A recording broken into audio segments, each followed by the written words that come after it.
Azad Hindu force దళపతి స్వాతంత్ర సమరయోధుడు నేతాజీ సుభాష్ చంద్రబోస్ జీవితానికి సంబంధించిన మరికొన్ని విశేషాలు బహిర్గతమయ్యాయి. బోస్కు చెందిన కీలక పత్రాలను కేంద్రం బహిర్గతం చేసింది. ప్రధానమంత్రి కార్యాలయంతో పాటు వివిధ శాఖల్లో దశాబ్దాలుగా నిగూఢంగా ఉన్న రహస్య ఫైళ్లను మోదీ సర్కారు వెలుగులోకి తీసుకొచ్చింది. సరిగ్గా నేతాజీ 119వ జయంతి దినోత్సవాన ఆయనకు సంబంధించిన కీలక దస్త్రాలను ప్రజలకు అందుబాటులోకి తీసుకొచ్చింది. స్వయంగా ప్రధానమంత్రి నరేంద్ర మోదీ బోస్ పత్రాలను బహిర్గతం చేశారు. డిజిటలైజ్ చేసిన ఆ పత్రాలను ఢిల్లీలోని జాతీయ మ్యూజియంలో అందుబాటులో ఉంచారు. ప్రధానితో పాటు బోస్ కుటుంబ సభ్యులు కూడా ఈ కార్యక్రమంలో పాల్గొన్నారు. బోస్ పత్రాలు బహిర్గతమవుతున్న సమయంలో బోస్ కుటుంబీకులు తీవ్ర ఉద్వేగానికి గురయ్యారు. బోస్ మనవరాలు చిత్రా బోస్ కన్నీటి పర్యంతమయ్యారు.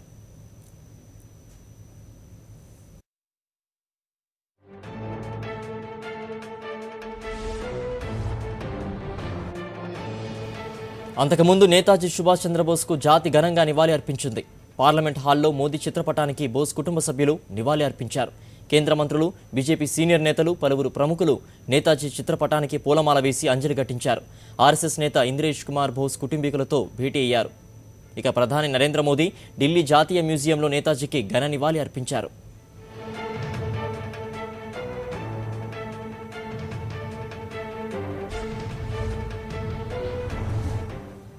నేతాజీకి సంబంధించిన పలు విశేషాలపై చాలా రకాల వాదనలు ప్రచారంలో ఉన్నాయి. ఈ వాదనలను ఫుల్ స్టాప్ పెట్టి వాస్తవాలు బయట పెట్టాలంటూ నేతాజీ కుటుంబీకులతో వివిధ సంఘాలు పలుమార్లు డిమాండ్ చేశాయి. అయితే పలు దేశాలతో సంబంధాలు దెబ్బతింటాయంటూ ఆ డిమాండ్లను ప్రభుత్వాలు పట్టించుకోలేదు. ఈ నేపథ్యంలో గత సెప్టెంబర్లో మమతా బెనర్జీ సర్కారు కీలక అడుగు వేసింది. నేతాజీకి చెందిన 64 ఫైళ్లను బహిర్గతం చేసింది. ఈ పరిణామం అనంతరం మోదీ సర్కారు మరో అడుగు ముందుకు వేసింది. బోస్ కుటుంబ సభ్యులతో ప్రధాని మోదీ భేటీ అయ్యారు. నేతాజీకి సంబంధించిన పత్రాలను బయట పెడతామని హామీ ఇచ్చారు. ఈ క్రమంలో నేతాజీ పర్యటించిన వివిధ దేశాలతో కేంద్ర వర్గాలు సంప్రదింపులు జరిపాయి. జర్మనీ, రష్యా, జపాన్ తదితర దేశాల అధికారులతో మాట్లాడారు. ఈ ప్రక్రియ పూర్తయిన తర్వాతే బోస్ జీవితానికి సంబంధించిన కీలక పత్రాలను బయటపెట్టారు. ప్రస్తుతం కొన్ని పత్రాలను ప్రజలకు అందుబాటులోకి తెచ్చిన మోదీ సర్కారు ఇకపై నెల 25 ఫైళ్లను బయట పెడతామని తెలిపింది. నేతాజీ పత్రాలు బహిర్గతం కావడాన్ని బోస్ కుటుంబ సభ్యులు స్వాగతించారు. ఇచ్చిన మాటను మోదీ సర్కారు నిలబెట్టుకుందని హర్షం వ్యక్తం చేశారు. Very important documents and papers as well as letters. चिट्ठी भी है और I'm sure कुछ न कुछ हदिश मिल जाए. कांग्रेस गवर्नमेंट तो 70 वर्ष चुप से रहा, मोदी जी तो खोल दिया. तो देश की जो मांग था, ये नरेंद्र मोदी जी सरकार उनका कर्तव्य पालन किया है. कमिटमेंट जो रखा था उन्होंने आज देश के सामने वो कमिटमेंट पूरा करके एक ट्रांसपेरेंट सरकार, पहले बार इतना दिन से जो पॉलिसी था उसको चेंज करके एक ट्रांसपेरेंट सरकार उन्होंने दिया है. आजादी के बाद पहले बार और 23 जनवरी 2016 साल जो सुभाष चंद्र बोस का जन्मदिन है, ये बहुत अच्छी बात है. ये उनका రహస్య పత్రాల విడుదల, బోస్ కుటుంబ సభ్యుల ఆనందం, ఈ అంశాలను పక్కకు పెడితే అసలు వాస్తవాలు బయటకు వచ్చినట్లేనా? బోస్ మరణంపై ప్రచారంలో ఉన్న వాదనే సరైందా, లేక గుమ్నానీ బాబా అవతారమే నిజమైందా? బోస్ కుటుంబీకులపై నెహ్రూ ప్రభుత్వం నిఘా కొనసాగించిందనే ప్రచారంలో వాస్తవం ఉందా? ఈ ప్రశ్నలే ఇప్పుడు హాట్ టాపిక్గా మారాయి. ఇప్పటి వరకు అందిన సమాచారం మేరకు బోస్ స్థాపించిన ఇండియన్ నేషనల్ ఆర్మీకి సంబంధించిన ఆస్తులు, జపాన్లోని రెంకోజీ ఆలయంలో అస్థికలు, నేతాజీ భార్య రాసిన లేఖలు, వివిధ దేశాలతో గత ప్రభుత్వాలు జరిపిన సంప్రదింపులు, ఆ దేశాలు ఇచ్చిన జవాబులు, బోస్ కుటుంబ సభ్యులు రాసిన లేఖలు తాజా పత్రాల్లో ఉన్నాయి. వీటితో పాటు బోస్ మరణంపై గత ప్రభుత్వాలు నియమించిన కమిషన్ల వివరాలు, ఆ కమిషన్లు సమర్పించిన నివేదికలు కూడా తాజా డాక్యుమెంట్లలో ఉన్నాయి. బోస్పై అప్పట్లో జాతీయ పత్రికలు ప్రచురించిన కొన్ని కథనాల క్లిప్పింగ్లను కూడా జతకలిపారు.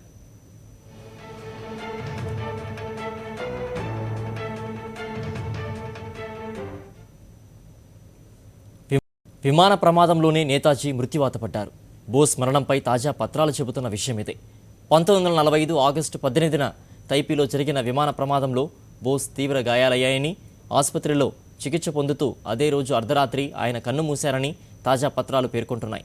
జపాన్ ప్రభుత్వ వర్గాలే ఆయనకు అంత్యక్రియలు నిర్వహించారని, అస్థికలను రెంకోజీ ఆలయంలో భద్రంగా ఉంచారని వెల్లడించాయి. అయితే అస్థికలను భారత్కు తీసుకువచ్చే విషయంపై మాత్రం ప్రభుత్వాలు తర్జన భర్జన పడినట్లు తెలుస్తోంది. 1970వ దశకంలో ప్రభుత్వంలో అత్యున్నత వర్గాల మధ్య జరిగిన సంప్రదింపులకు సంబంధించిన ఫైల్స్ ఈ వివరాలను బయటపెట్టాయి. రెంకోజీ ఆలయంలోని అస్థికలను దేశానికి తీసుకురావాలనే ప్రతిపాదనపై హోంశాఖ, ఇంటెలిజెన్స్ బ్యూరో, విదేశాంగ శాఖ చర్చలు జరిపాయి. అయితే అస్థికలను భారత్కు తీసుకురావడానికి ప్రభుత్వం సుముఖంగా లేదని ఆ తర్వాత పేర్కొన్నారు. నేతాజీ మరణించారనే వాదనను ఆయన కుటుంబీకులు నమ్మడం లేదని, ఒకవేళ అస్థికలను భారత్కు తీసుకువస్తే అవాంఛనీయ పరిణామాలు చోటు చేసుకునే ప్రమాదం ఉందనే ఆందోళన వ్యక్తమైంది. 1976 జూలైలో విదేశాంగ శాఖ సంయుక్త కార్యదర్శి ఎన్ఎన్ జూ, అదే ఏడాది ఆగస్టులో ఐబీ సంయుక్త కార్యదర్శి టీవీ తేజేశ్వర్లు భయాందోళనలు వ్యక్తం చేశారు.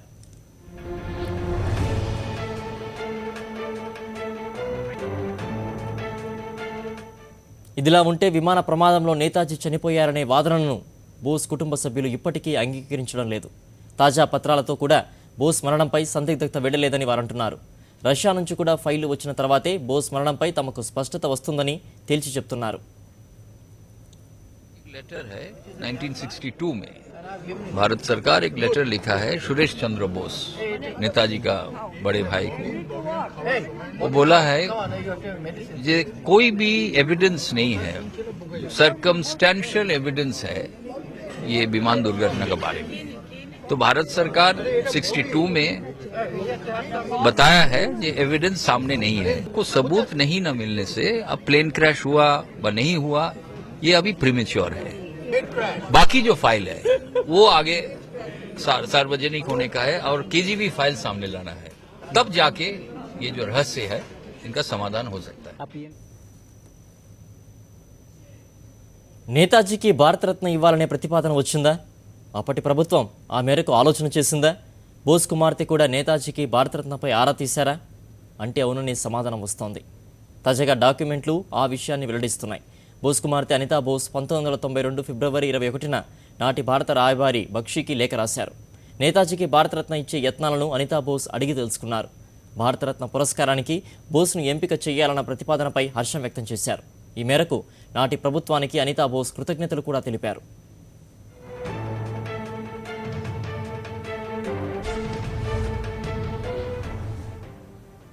బోస్ కుటుంబ సభ్యుల విషయంలో నెహ్రూ సర్కారు ఎలా వ్యవహరించింది?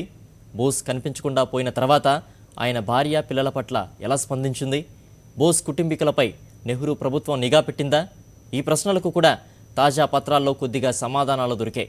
బోస్ అదృశ్యమైన తర్వాత ఆయన భార్య, పిల్లల జీవనభృతి కోసం నెహ్రూ సర్కారు నెలకు 6,000 రూపాయలు కేటాయించింది. అయితే ఈ డబ్బు తీసుకోవడానికి బోస్ భార్య ఎమిలీ నిరాకరించారు. అయితే బోస్ కుమార్తె అనితా బోస్కు నెల 6,000 పంపిన ప్రభుత్వం 1965లో ఆమె పెళ్లి చేసుకోవడంతో డబ్బు పంపడాన్ని నింపేసింది. ఇక బోస్ సంపద గురించి నెహ్రూ రాసిన లేఖ కూడా తాజా పత్రాల్లో లభ్యమైంది. అలాగే బోస్ కుటుంబ సభ్యులపై నెహ్రూ ప్రభుత్వం నిఘా పెట్టిందనే వాదనకు బలం చేకూర్చే అంశాలు వెలుగులోకి వచ్చాయి. బోస్ కుటుంబ సభ్యుడు అమియా బోస్ జపాన్ పర్యటనపై నెహ్రూ ప్రభుత్వం ఆరా తీసింది. అమియా బోస్ జపాన్కు ఎందుకు వచ్చారు? జపాన్లోని భారత రాయబార్య కార్యాలయానికి వెళ్లారా? రెంకోజీ దేవాలయాన్ని సందర్శించారా? తదితర అంశాలపై సమాచారం ఇవ్వాలంటూ నెహ్రూ ప్రభుత్వం జపాన్లోని భారత రాయబార కార్యాలయాన్ని ఆదేశించింది.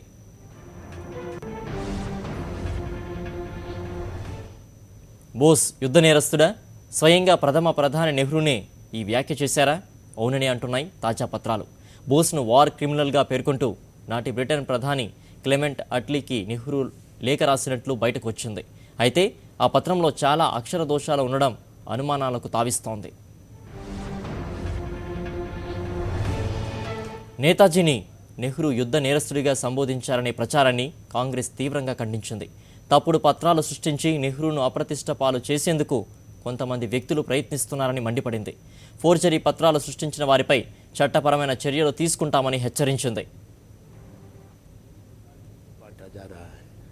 हमारी चुनौती है जो इसके पीछे हैं वो सामने आए, अपना नाम बताएं, ताकि उनके खिलाफ जो देश का कानून कहता है कार्रवाई की जाए. और जिन्होंने इसके लिए ये कागज बनाया है वो कानून का तो उल्लंघन है ही, पर वो ये भी भूल गए कि अंग्रेजी में किसका नाम कैसे लिखा जाता है. ये बड़े निंदनीय काम है. एक तो देश के स्वतंत्रता संग्राम के महानायक जवाहरलाल नेहरू की छवि को धूमिल करने की, और उसके साथ साथ कि शायद पश्चिम बंगाल के चुनाव की तैयारी के लिए वो नेताजी के नाम का भी दुरुपयोग करने में नहीं चूक रहे. తాజా పత్రాలతో నేతాజీ విషయంలో కాంగ్రెస్ సర్కారు అనుసరించిన విధానం బయటపడుతుందని బీజేపీ పేర్కొంటోంది. मामला है ऐसे बहुत सारी चीजें आप भी जो सुन रहे हैं, हम भी सुन रहे हैं, देश को भी मालूम है, पूरी दुनिया को मालूम है. बहुत सारे इल्जाम हैं कुछ पुराने सरकारों के ऊपर कि उन्होंने कौन सी दस्तावेज डिस्ट्रॉय कर दिया होगा. मैं इस वक्त आज इस शुभ अवसर पर इसके बारे में कोई टिप्पणी नहीं करना चाहूंगा. मैं कहूंगा कि ये जो फाइल्स लोगों के सामने लाए गए हैं, आई एम वेरी श्योर कि हिस्टोरियंस जो नेताजी की जिंदगी के पर तहकीकात कर रहे हैं, पढ़ाई कर रहे हैं, वो जरूर इसमें से कुछ न कुछ सवालों का जवाब जरूर सामने आएगी. ప్రజల్లో మాత్రం భిన్న స్పందనలు వ్యక్తమవుతున్నాయి.